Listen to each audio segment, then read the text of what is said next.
Welcome to Eye on KELOLAND Rewind. I'm Maddie Paul, and behind me is the scene of Watertown from our live camera, which you can access on KELOLAND.com.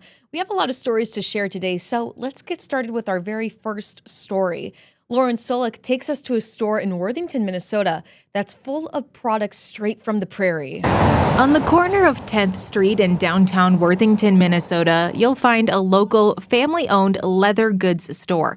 And while it was quiet inside the day we visited, typically it sounds a little bit more like this, times about 5 more machines. We do get our hands dirty around here. The glue machine is running at times, and different machine, normally it's quite a bit noisier around here.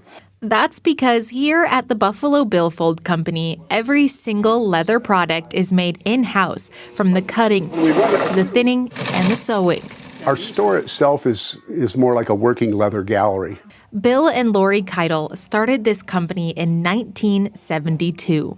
So I did leather work as a kid, and I did lots of crafts and knitting and stuff like that. And so I was always working with my hands, and he was working as apprenticing in shoe repair.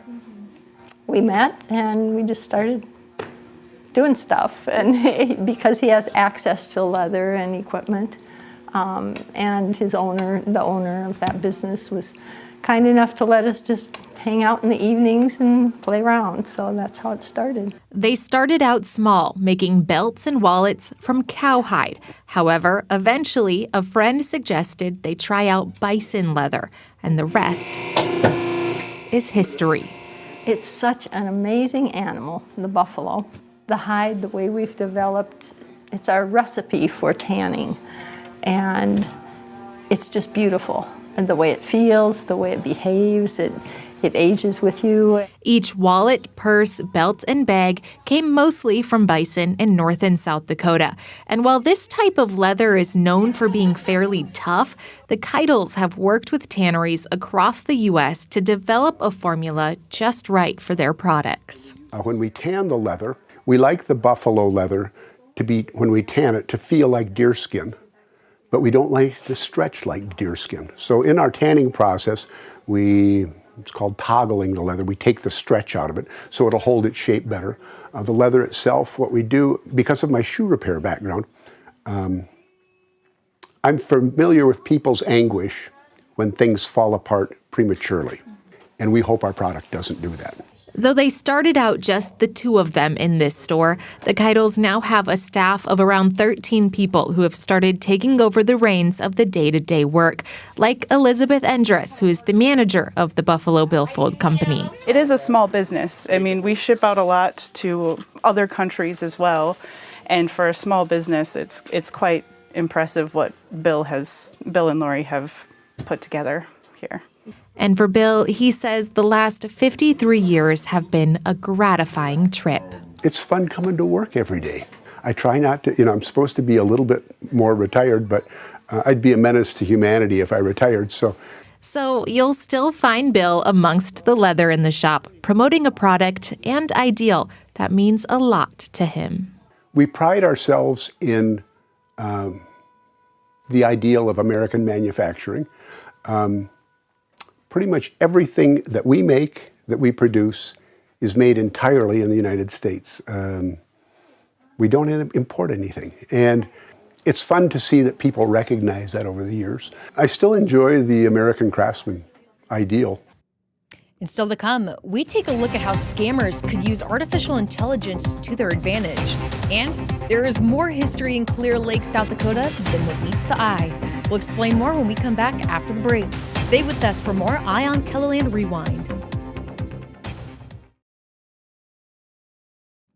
And welcome back to Eye on KELOLAND Rewind. Scammers are becoming more convincing, and they're using new tactics to trick people into handing over their money.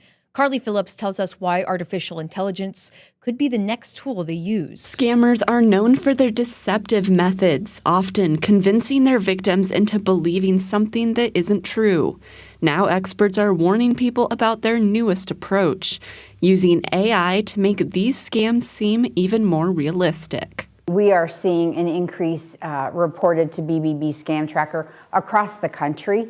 So it doesn't really target geographically, they're just casting a very wide net. It might start with a website that offers guaranteed delivery just in time for the holidays. They have a live customer service number at the bottom. They have a physical address. They've got all of your favorite products on there, and they're at a little bit discounted price, not deeply discounted, but at a price that's attractive. So you make your purchase, only to find out later that website doesn't actually exist. Now they've got your card number, they've got your expiration date, they've got the code on the back, they've got your ship to address. So they have everything they need to go out and create that card and use it maliciously. AI is making it easier for scammers to create these fake websites faster. If you say, help me build a website that has luxury brands on it, and then you do a little bit of scouring to make it better, boom, you put a URL out there and it's ready to roll. And it's got everything you need that it looks legitimate. The Better Business Bureau has also noticed an uptick in voice cloning using AI across the country. It's so easy for AI bots because our young people have videos all over social media. So these AI bots just need a few seconds of our voice to clone it. Sioux Falls police say there are no confirmed cases within city limits of scams using AI at this time, but it is possible that AI has been used in past crimes they've investigated. A lot of these scams originate out of the country and out of our jurisdiction, so we have to work to try to figure out exactly where these originated from. A lot of them are done over emails or via phone numbers that we try to investigate if possible. In South Dakota, a scammer can face charges of theft by deception if they're caught. Or if a person gives out personal information and then accounts are created in their name, whether it be credit cards or loans, that would be an identity theft charge, a state statute that we have here in South Dakota. But tracking down a suspect can sometimes be hard to do, especially when AI is behind creating the fake content. This is when we think it's so important to have a family code word or code phrase, so that if your grandparents get a call from you saying that, hey, I'm in trouble and I need some help, and then you just say, what's our family phrase? And they don't know it, then you know that it's not them and it's scammers looking to impersonate you. There's no doubt that there are several unknowns that surround artificial intelligence, but that's not to say that all AI use is harmful. There is certain situations where they can make something that you type or something that you create look a little better. I think AI is going to help us in ways we didn't know that are going to be good for us. We just don't know what they are yet. So you have to stay on your toes. You have to be thoughtful in your use of them, and then embrace it in the ways that are going to be helpful to you and disregard it in ways that can harm you. That was Carly Phillips reporting. Up next, it might be easy to just pass through Clear Lake, South Dakota, but you should stop at its museum because you're likely to learn a thing or two. From an argument over the county seat to decades-long rodeo, there's a long list of historic events you could dive into. Jordan DeSmit takes us through the town's history. Someone who might know the Clear Lake area better than nearly anyone is Keith Diekman. It's the only place I've ever lived. I've lived on the same place for 77 years now. Diekman is also a board member with the Clear Lake Historical Society. The museum is usually closed with no heat for the winter, but Diekman and other members of the museum board were gracious enough to let us inside for this report. Here, visitors can find examples of past fashion trends, a military room with uniforms dating back to World War I, a schoolhouse, and more. It's very impressive. We get that comment a lot from people. They're always surprised at how big it is once they come in. Walking down the main street, you'd have all your different stores, and this is what it's set up kind of to resemble. If you'd look in the store, this is how it would have been at that time. Clear Lake was incorporated in the 1880s. People started starting businesses up here in this area because the railroad come through, so the depot's right out to the north and east here. The town is just west of a lake bearing the same name. According to Diekman, the name's inspiration is straightforward. You could just look down at any place you was in the lake, you could see the bottom of the lake. Also just outside of town is the Crystal Springs Rodeo. The museum has an entire exhibit dedicated to it. It got off the ground thanks to the vision E.W. Weisel had in the 1940s. He was checking cattle and he thought, this would be an ideal place for a rodeo because it's hills all the way around it. There's good seating. Packing people in every year, the rodeo has been a mainstay for around 80 years. It just kind of keeps growing all the time.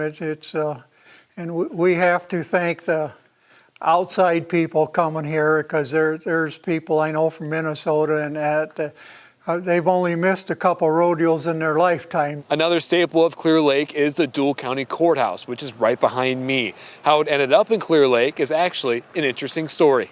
The first courthouse in Dual County was in Gary, located about 15 miles to the northeast. After the county got going and the other towns come around, then Clear Lake ended up being the center of the county. So there was a push to move the courthouse to Clear Lake. But Gary didn't want to give it up at all.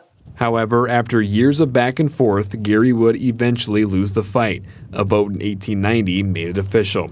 It's just one of the many developments which have helped shape Clear Lake into what it is today. You always learn from history. It's always good to know how lucky you are that things are so much easier.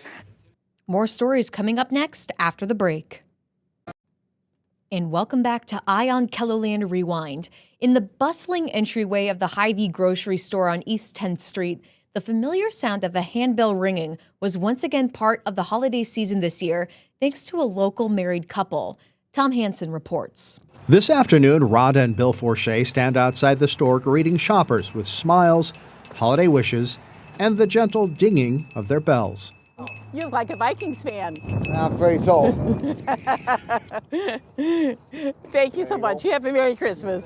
These two will celebrate their 50th wedding anniversary in about 6 months.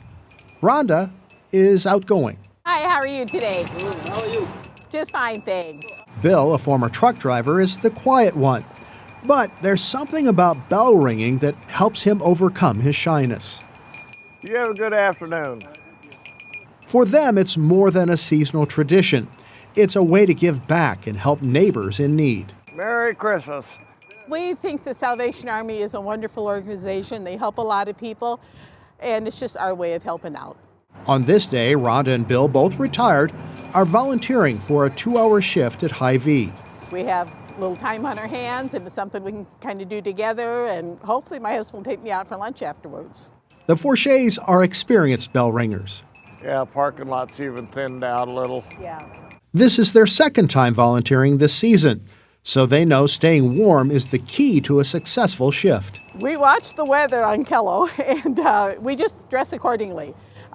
We try and park close so we can, if we need an extra pair of gloves, we can run to the car and put a pair on. The Salvation Army's Red Kettle campaign raises funds that stay in Sioux Falls to support families with food, shelter, utilities, and other critical needs during the winter months, a need that has steadily grown in recent years.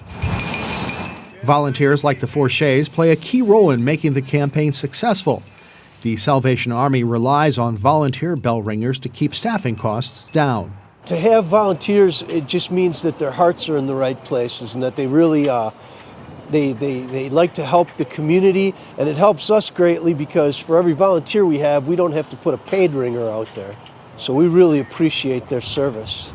For Bill and Rhonda, the experience has become one of their favorite parts of the season. It's just a nice warm feeling.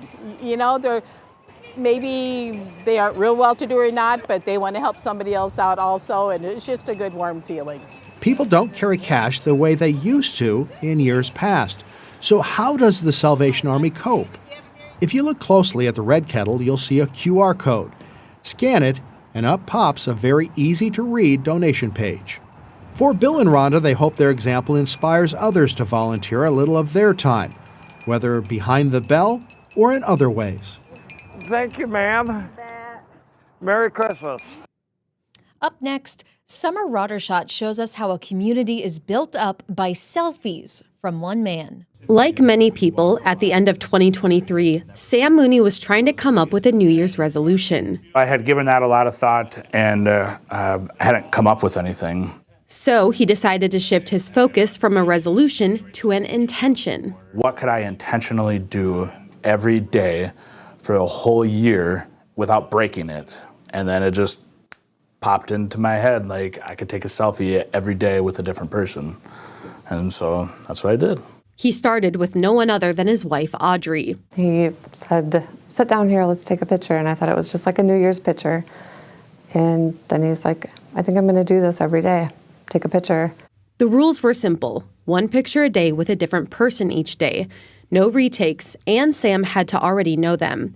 While it was Sam's resolution, it quickly became a full-time project for the couple. Audrey and I spent so much time together that year because every Sunday morning, her and I would get up and go grocery shopping together. That's something that she would do by herself. But in 2024, we did it together because I needed a selfie. People would run away because they knew what he wanted. Some people would come up to him. There were nights where we would drive around looking for a place to go, whether it be Menards, Target, or a different grocery store, because he hadn't had a selfie that day. So we would just go shopping and look for somebody. Along with Sam and Audrey's relationship, it also strengthened the other relationships in their lives. We talk to people that in the winter that we don't see until summer. We see them in the store, we stop talk to them. We used to joke that he couldn't go to the store with us because we would be in there forever because he'd find somebody to talk to. Now we're looking for people to talk to. When I would show people the videos of the previous months, they were like, wow, I didn't know you know so-and-so, and wow, what is she up to? What is she doing now? Or I haven't seen her in years. Do you happen to have her phone number? And so I was like, wow, this is really morphing into something more than what I originally intended it to be. There are a few selfies that stand out.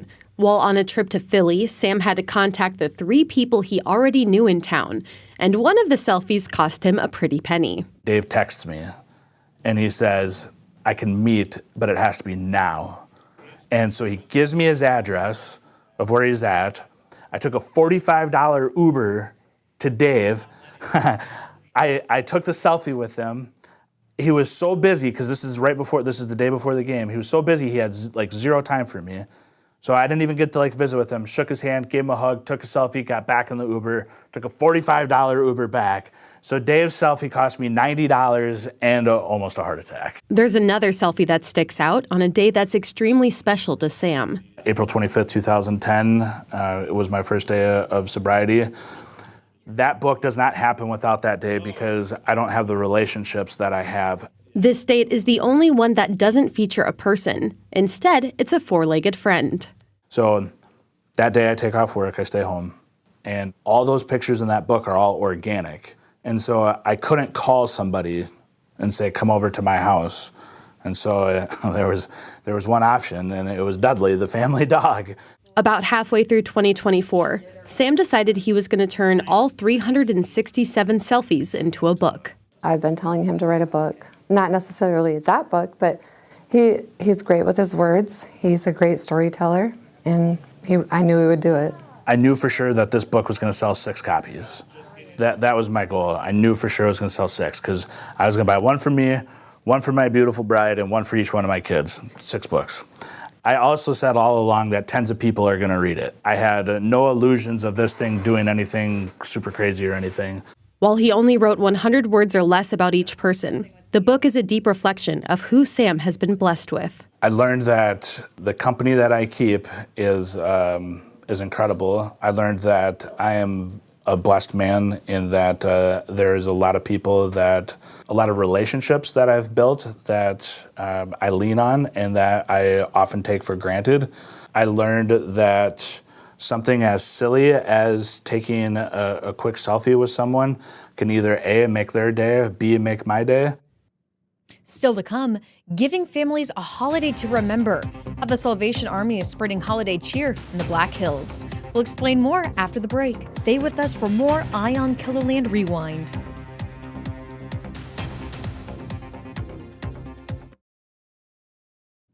and welcome back to Eye on KELOLAND Rewind. The Christmas season is often a time of joy and excitement for families, and this is something the Salvation Army of the Black Hills aims to provide each year with its Angel Tree program. Tyler Lauder talks with volunteers who continue to put smiles on faces. The Salvation Army of the Black Hills hands out holiday cheer to kids across the region. But the real gift are the gifts that come from the community. It's a lot of hard work for our people, and they do a fantastic job. But again, these toys are gifts from the community to the community, and that's the heartwarming part. There are two types of Angel Tree programs. One kind where each tag is for a specific child. Another is similar to the program in the Black Hills, where each tag lists either a boy or girl and their age. After gifts have been purchased, parents are able to come to the toy shop and pick out items for children. Volunteers help each parent find what they are looking for to fit their child's interests.